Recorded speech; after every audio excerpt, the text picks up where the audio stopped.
आज राज्य मंत्रिमंडळाची बैठक 12 वाजता सह्याद्री अतिथीगृहात होणार बैठक। उपोषण सोडता जरांगे मुंबईहून छत्रपती संभाजीनगरला रवाना। रात्री उशिरा गॅलेक्सी रुग्णालयात दाखल। प्रकृती नाजूक असल्याने किमान 2 आठवडे आरामाचा डॉक्टरांचा सल्ला। मनोज जरांगे यांच्या मराठा आंदोलनाला मोठं यश। मंत्र्यांच्या उपसमितीकडून हैदराबाद गॅजेटियर मान्य, तर सातारा गॅजेटियरच्या मागणीवर जलद गतीने निर्णय घेणार असल्याचंही दिलं आश्वासन। फडणवीस साहेब कटुता संपवूया, उपोषण सोडतो असं म्हणत मनोज जरांगेंनी उपोषण सोडलं। मुख्यमंत्री फडणवीस, दोन्ही उपमुख्यमंत्री आणि राज्य सरकारचे मानले आभार।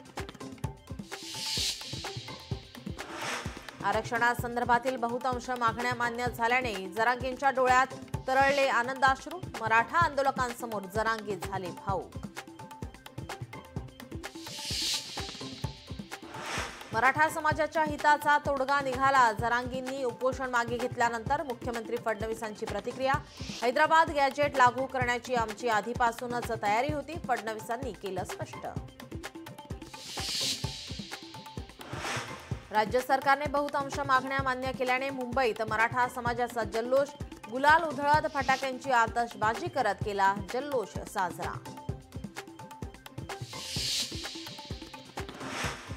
जाणता राजाने नेहमीच मराठ्यांच्या तोंडाला पानं पुसली। मंडल आयोग राज्यात लागू, मात्र मराठ्यांचा विसर। मंत्री विखे पाटील यांची शरद पवारांवर टीका। मराठ्यांच्या आंदोलनाला यश, तर ओबीसींचा संताप। सरकारने काढलेल्या GR विरोधात न्यायालयात जाणार। शासकीय निर्णयाची होळी करून निषेध व्यक्त करणार। हाके, वाघमारे आणि ढोले पाटलांचा इशारा।